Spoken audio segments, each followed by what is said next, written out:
Hey guys, അപ്പം എല്ലാ മനുഷ്യന്മാർക്കും ശ്രീ സോണിൻ്റെ പുതിയ വീഡിയോയിലേക്ക് വെൽക്കം ബാക്ക് സുഹൃത്തുക്കളെ. അപ്പോൾ നമ്മുടെ ഇന്നത്തെ വീഡിയോ എന്ന് വെച്ച് കഴിഞ്ഞാൽ നമ്മുടെ റാലി ചക്കൻ്റെ സെക്കൻഡ് സർവീസ് ആണ് കേട്ടോ. ഏകദേശം 6220 കിലോമീറ്റർ ആയിട്ടുണ്ട്. സെക്കൻഡ് സർവീസ് വന്നിട്ട് 6000 കിലോമീറ്റർ കഴിയുമ്പോൾ തന്നെയാണ് സെക്കൻഡ് സർവീസ് നടക്കുന്നത്. അപ്പോൾ തന്നെ നമ്മുടെ വണ്ടിയിൽ ഒരു സർവീസിൻ്റെ ഇൻഡിക്കേറ്റർ പ്രൊജക്റ്റ് ചെയ്യുന്നതായിരിക്കും സുഹൃത്തുക്കളെ.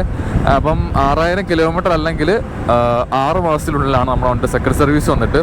കിലോമീറ്റർ വൈസ് സർവീസ് പീരീഡ് ആയിട്ടുണ്ടെങ്കിലും നമ്മുടെ വണ്ടി വന്നിട്ട് 6 മാസം എന്ന് പറഞ്ഞിട്ട് ഇപ്പം ഏകദേശം 10 മാസം ആവാറായി സർവീസ് ചെയ്തിട്ട്.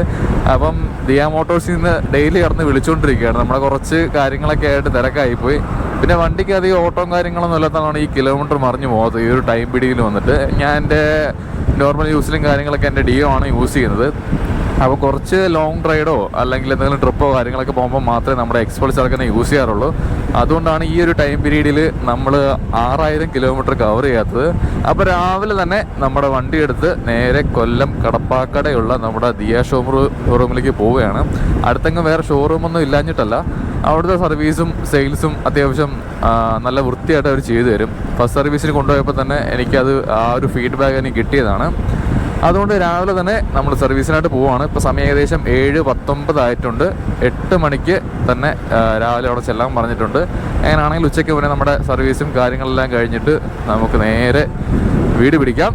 അപ്പം സെക്കൻഡ് സർവീസ് വന്നിട്ട് കുറച്ച് മൈന്യൂട്ടായ കംപ്ലയിൻസ് ഉണ്ട്. ഫസ്റ്റ് സർവീസിലുള്ള അത്രയും കംപ്ലയിൻസ് ഒന്നും വണ്ടിക്കില്ല.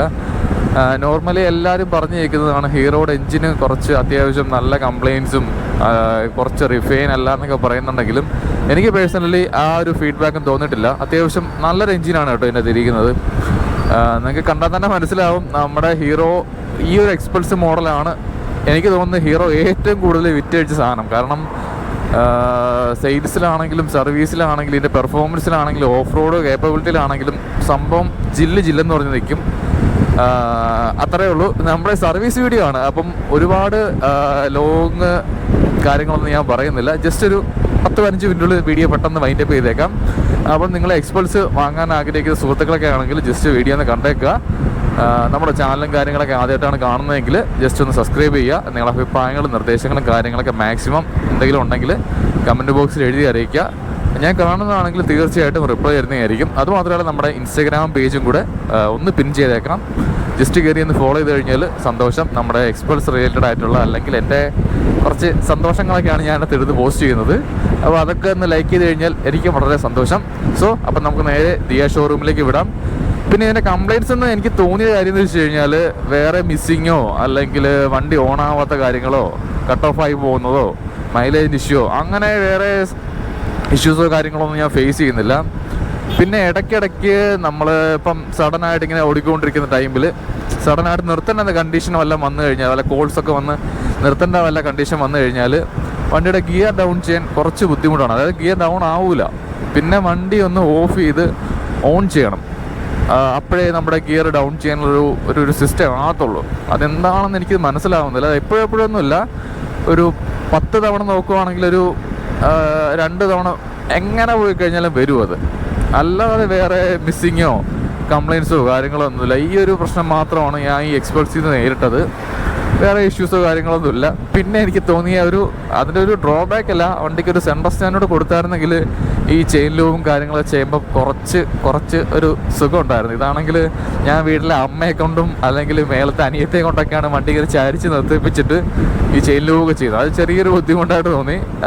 അത്രയേ ഉള്ളൂ. എനിക്കൊരു പെട്രോൾ സ്റ്റാൻഡ് മേടിക്കണം, അതാണ് നെക്സ്റ്റ് പരിപാടി.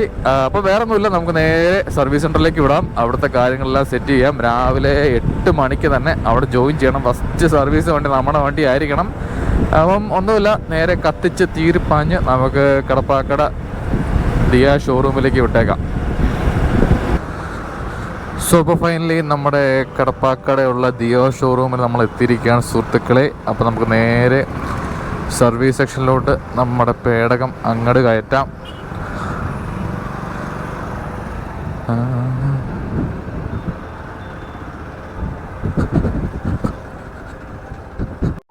അപ്പോൾ നമ്മുടെ ഷോറൂമിൽ ആൾ വന്നിട്ടുണ്ട്. നമ്മുടെ രോഗിയെ സൈഡിലായിട്ട് നിർത്തിയിട്ടുണ്ട്. പേഷ്യൻസിനെ ഓരോരുത്തരെ നോക്കുന്ന പോലെ ആൾ വന്ന് പുള്ളി ചെക്ക് ചെയ്യുന്നുണ്ട്. നമുക്ക് വന്നിട്ടിരിക്കുന്ന ടോക്കൺ നമ്പർ 6 ആണ്. പക്ഷേ എക്സ്പൾസ് സർവീസ് ചെയ്യാൻ പ്രത്യേകം ഒരു ടീമുണ്ട്. അതുകൊണ്ട് നമ്മുടെ വണ്ടി ഫസ്റ്റ് ഗേറ്റിൽ തന്നെ സർവീസും കാര്യങ്ങളെല്ലാം സെറ്റ് ചെയ്യും. വണ്ടിക്ക് കുറച്ച് ചെറിയ ഇഷ്യൂ ഉള്ളതെന്ന് വെച്ച് കഴിഞ്ഞാൽ, ഞാൻ ഈ പറഞ്ഞ കണക്ക് തന്നെ ഈ ഗിയർ ഡൗൺ ചെയ്യുമ്പോൾ ചെറിയ ഇഷ്യൂ, അതുപോലെ തന്നെ ഈ മഴ നനഞ്ഞു കഴിഞ്ഞാൽ ഇതിൻ്റെ സ്വിച്ചസൊക്കെ കുറച്ച് വർക്ക് ചെയ്യാൻ ചില ബുദ്ധിമുട്ടുണ്ട്. അത് ഈ സ്റ്റാർട്ടിങ് സ്വിച്ചും അതുപോലെ തന്നെ നമ്മുടെ ഇൻഡിക്കേറ്റേഴ്സ്, അതുപോലെ തന്നെ ഈ പാസ് ലൈറ്റ്, അതൊക്കെ വർക്ക് ചെയ്യാൻ കുറച്ച് ബുദ്ധിമുട്ടുണ്ട്.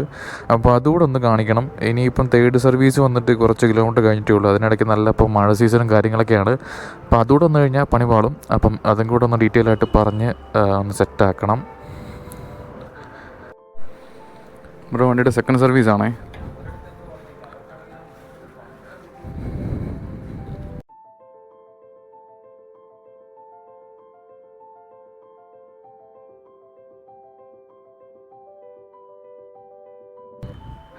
സോ അപ്പോൾ നമ്മുടെ വണ്ടിയുടെ സർവീസിങ്ങിൻ്റെ കാര്യങ്ങളെല്ലാം എഴുതി സെറ്റപ്പ് ചെയ്തിട്ടുണ്ട്.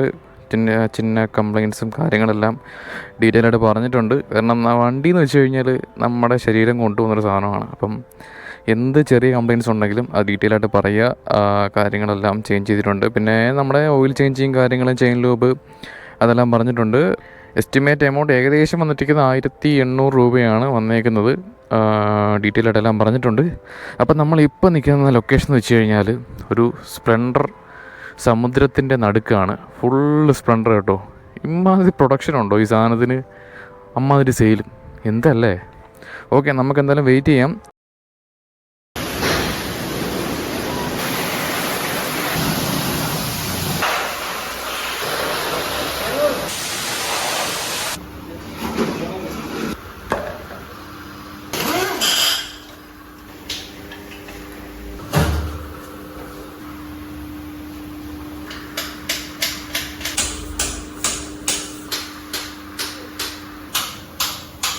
നമ്മുടെ എക്സ്പൾസിന് അത്യാവശ്യം നല്ല ചെറിയൊരു പണി കിട്ടിയിട്ടൊക്കെയാണ്. ഈ ഷാഫ്റ്റ് അത്യാവശ്യം നല്ല തേയ്മാനമായിട്ടുണ്ട്. ഇതിൻ്റെ കൂടി ഒരു ചെറിയ കുട്ടി സ്പ്രോക്കറ്റ് മാറാനായിട്ട് ഇത് അഴിച്ചതാണ്. അപ്പോൾ ഈ ചെറിയ ഷാഫ്റ്റ് കൊണ്ട് അഴിച്ച് നോക്കിയപ്പോഴത്തേക്ക് ഇതിന് ചെറിയ തേയ്മാനമുണ്ട്. അപ്പോൾ ഇത് സെറ്റായിട്ട് മാറിയാലേ പറ്റത്തുള്ളൂ എന്നാണ് പറയുന്നത്. കൂട്ടത്തിൽ നമ്മുടെ ഈ ഒരു ചെയിൻ സ്പ്രോക്കറ്റും കാര്യങ്ങളെല്ലാം മാറേണ്ടി വരും. അങ്ങനെ എക്സ്പൾസ് റാലി പ്രോയിലെ ഫസ്റ്റ് പണി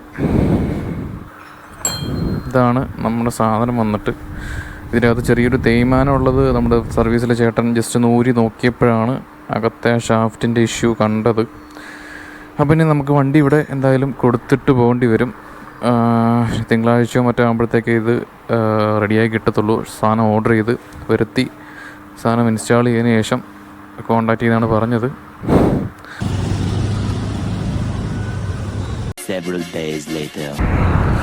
സോ അപ്പോൾ ഒരാഴ്ച ഇടവേളയ്ക്ക് ശേഷം നമുക്ക് നമ്മുടെ ചെറുക്കനെ തൂക്കാനായിട്ട് സർവീസ് സെൻ്ററിലോട്ട് പോവുകയാണ്. അപ്പം ഒരു 4 ദിവസത്തിന് മുന്നേ നമ്മുടെ വണ്ടിയും കാര്യങ്ങളെല്ലാം ഷാഫ്റ്റെല്ലാം ബുക്ക് ചെയ്ത് സെറ്റ് ചെയ്തെല്ലാം ഓക്കെ ആയിട്ട് വെച്ചേക്കാണ്. പക്ഷേ നമ്മുടെ വീട്ടിൽ നിന്ന് ഏകദേശം ഒരു 40 കിലോമീറ്ററുകളുണ്ട് സർവീസ് സെൻ്ററിലോട്ട്. അപ്പോൾ ഡെയിലി നമുക്ക് പോയി വരാൻ ഒരു ബുദ്ധിമുട്ടുണ്ട്. അപ്പോൾ അതുകൊണ്ട് വണ്ടി ഷാഫ്റ്റെല്ലാം സെറ്റ് ചെയ്തെങ്കിലും അതിൻ്റെ കണ്ടീഷൻസും കാര്യങ്ങളെല്ലാം ഓക്കെ ആണെന്ന് ആക്കാനായിട്ട് ജസ്റ്റ് ടെസ്റ്റ് ഡ്രൈവും കാര്യങ്ങളൊക്കെ ചെയ്ത് വണ്ടി ഇപ്പം ഓക്കെ ആണെന്നാണ് അവിടുത്തെ സർവീസ് ടെക്നീഷ്യൻ പറഞ്ഞത്. അങ്ങനെ നമ്മുടെ ചെക്കനെ ഇന്ന് പോയി തൂക്കണം. വണ്ടി വലിയ ഓട്ടവും കാര്യങ്ങളൊന്നും ഇല്ലെങ്കിലും രാവിലെ എഴുന്നേറ്റ് മുറ്റത്ത് വണ്ടി ഇല്ലെങ്കിൽ ഒരു ചെറിയ സാഡ്നെസ് ആണ് കേട്ടോ. അപ്പം ഡെയിലി വിളിക്കും കേട്ടോ. ഡെയിലി വിളിച്ച് വണ്ടിയുടെ അപ്ഡേഷൻ എന്തായി ബ്രോ, സാധനം വന്നോ, ഓക്കെ ആണോ എന്നൊക്കെ തിരക്കും. അത് വണ്ടിയുള്ള സ്നേഹം കൊണ്ടുകൊണ്ടാണ്. അപ്പം വേറെ പരിപാടികളൊന്നുമില്ല. അപ്പം നേരെ ദിയ ഷോറൂമിലേക്ക് വിടുന്നു, നമ്മുടെ ചെക്കനെ തൂക്കുന്നു, അത്രയേ ഉള്ളൂ. ബാക്കി സർവീസിൻ്റെ കാര്യങ്ങളൊക്കെ നമുക്ക് ആ ഷോറൂമിൽ ചെന്നിട്ട് സർവീസ് സെൻ്ററിൽ നിന്ന് കാണാം കേട്ടോ. ഓക്കെ, തൂക്കണം.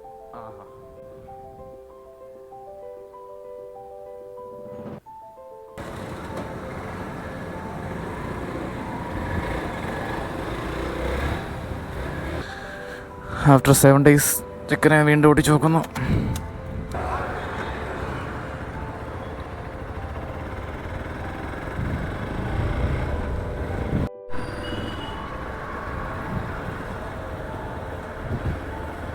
സോ അപ്പോൾ വണ്ടി ഒരു ടെസ്റ്റ് ഡ്രൈവൊക്കെ അടിച്ചിട്ട് വന്നു.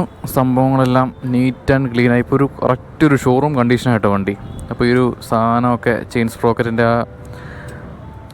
അല്ലല്ലോ, ആ ഷാഫ്റ്റും സാധനങ്ങളൊക്കെ മാറി ഇപ്പം വണ്ടി സെറ്റായിട്ടുണ്ട്. അപ്പോൾ വണ്ടിക്ക് നമ്മുടെ ശരീരം പോലെ തന്നെ എനിക്ക് ഇമ്പോർട്ടൻസ് ആണ് എൻ്റെ വണ്ടി. കാരണം നമ്മുടെ ജീവനം വെച്ചിട്ട് പോകുന്നതാണ് നമ്മുടെ വണ്ടി. അപ്പം വണ്ടി പ്രോപ്പറായിട്ടിരുന്നില്ലെങ്കിൽ നമുക്കൊരു സമാധാനം കാണത്തില്ല. അത് വണ്ടി പ്രാന്തന്മാർക്ക് അല്ലെങ്കിൽ വണ്ടിയെ സ്നേഹിക്കുന്നവർക്ക് അതൊരു വികാരം തന്നെയാണ്. അപ്പോൾ ഓക്കെ, വണ്ടി ആൾ സെറ്റ്. ഇനി നമുക്കിതിൻ്റെ ബില്ലും കാര്യങ്ങളെല്ലാം പേയ്മെൻ്റ് എല്ലാം ചെയ്തിട്ട് നമുക്കിവിടെ നിന്ന് ഇറങ്ങാം.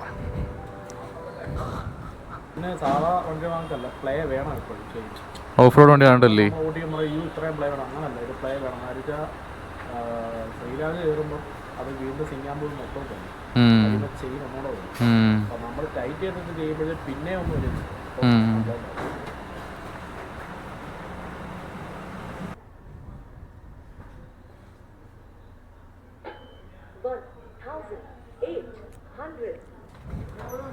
ഇവിടെ ഇറങ്ങുവാണേ. സോ അപ്പോൾ നമ്മുടെ വണ്ടിയുടെ സർവീസ് കഴിഞ്ഞിരിക്കുകയാണ് സുഹൃത്തുക്കളെ. ടോട്ടൽ വന്നിരിക്കുന്ന ബില്ല് 1990 രൂപ. വാറണ്ടി ഉള്ളതുകൊണ്ട് ഈ ഒരു ഷാഫ്റ്റ് മാറിയതുകൊണ്ട് നമുക്ക് എമൗണ്ടൊന്നും ആയില്ല. സർവീസ് എമൗണ്ടും പിന്നെ ചെക്കപ്പിൻ്റെ എമൗണ്ട് മാത്രമേ ആയിട്ടുള്ളൂ. ഇതെങ്ങാനും വാറണ്ടി അല്ലാതെ എങ്ങനെ മാറേണ്ട അവസ്ഥ വന്നായിരുന്നെങ്കിൽ തേഞ്ഞേനെ. സോ അപ്പം നമുക്കെന്തായാലും സർവീസ് സെൻ്ററിൽ നിന്ന് ഇറങ്ങാം. സോ അപ്പോൾ നമ്മുടെ റാലി ചെക്കിൻ്റെ സെക്കൻഡ് സർവീസ് സക്സസ്ഫുള്ളി കംപ്ലീറ്റ് ചെയ്തിരിക്കുകയാണ്. അപ്പം വേറെ ഒന്നുമില്ല, നോർമലി ചെക്ക് ചെയ്യുന്ന പീരിയോഡിക് സർവീസും കാര്യങ്ങളും മാത്രമേ ഉള്ളൂ. പിന്നെ നമ്മുടെ എൻജിൻ ഓയിലൊന്ന് മാറിയിട്ടുണ്ട്. പിന്നെ മെയിനായിട്ട് നമ്മുടെ വണ്ടി ഇത്ര ദിവസം ഇരുന്ന് പോയെന്ന് വെച്ച് കഴിഞ്ഞാൽ നമ്മുടെ ഷാഫ്റ്റിൻ്റെ ഇഷ്യൂ. അപ്പം നിങ്ങൾ മെയിനായിട്ടും ശ്രദ്ധിക്കേണ്ട കാര്യം, എക്സ്പൾസീവ് ഓണേഴ്സാണ് അല്ലെങ്കിൽ നോർമൽ ഏത് ബൈക്ക് യൂസ് ചെയ്യുന്ന ആളാണെങ്കിലും നിങ്ങൾ ചെയിൻ, വെറും സിമ്പിളായ ഒരു കാര്യമാണ് ഈ ചെയിൻ മുറുക്കുന്നതിലും ഒരു കാര്യമുണ്ട്. കാരണം എൻജിനിന് അത്രയും പവർ വന്നിട്ടാണ് നമ്മുടെ ലോഡും വെച്ചുകൊണ്ട് വണ്ടി പോകുന്നത്. അപ്പം ചെയിൻ ടൈറ്റ് ചെയ്യുക അല്ലെങ്കിൽ ചെയിൻ ലൂസ് ചെയ്യുക എന്ന് വെച്ച് കഴിഞ്ഞാൽ വളരെ ഇമ്പോർട്ടൻസ് ആയ കാര്യമാണ്. അപ്പോൾ ആ ഒരു ചെറിയ പണി കിട്ടിയതുകൊണ്ടാണ് എൻ്റെ വണ്ടിയിൽ ഒരു ഷാഫ്റ്റ് മാറേണ്ടി വന്നത്. വാറണ്ടിയിലായതുകൊണ്ട് വേറെ കോസ്റ്റോ കാര്യങ്ങളൊന്നും ആയില്ല. ഫുള്ളായിട്ടും വാറണ്ടി ബില്ലായിട്ട് കവർ ചെയ്തിട്ട് പോയിട്ടുണ്ടായിരുന്നു. അല്ലായിരുന്നെങ്കിൽ ഒരു 10,000 രൂപ ചിലവാകുന്നതിൻ്റെ പണിയായെന്നാണ് പുള്ളി പറഞ്ഞത്. അപ്പം നിങ്ങൾ ചെയ്യേണ്ട കാര്യം, ചെയിനൊക്കെ മുറുക്കുവാണെങ്കിൽ പ്രോപ്പറായിട്ട് സർവീസ് സെൻ്ററിൽ പോയി മുറുക്കുക. അല്ലെങ്കിൽ അറിയാവുന്ന നല്ല പ്രോപ്പർ, അതായത് തല ടെക്നീഷ്യൻ എന്നൊക്കെ പറയത്തില്ലേ, അമ്മാതിരി വർക്ക്ഷോപ്പിൽ കൊണ്ടുപോയി നന്നാക്കാൻ ശ്രമിക്കുക. അപ്പം വേറെ പരിപാടികളൊന്നുമില്ല. ഇതൊക്കെയാണ് നമ്മുടെ കുഞ്ഞ് സെക്കൻഡ് സർവീസ് വന്നിട്ട്. സോ അപ്പം പുതിയൊരു വീഡിയോയും കാര്യങ്ങളൊക്കെ ആയിട്ട് ശ്രീസോൺ വീണ്ടും വരുന്നതായിരിക്കും. അതുവരയ്ക്കും ശ്രീസോൺ സൈനിങ് ഓഫ്. പുതിയ ഒരുപാട് വീഡിയോസ് വരുന്നുണ്ട് കേട്ടോ.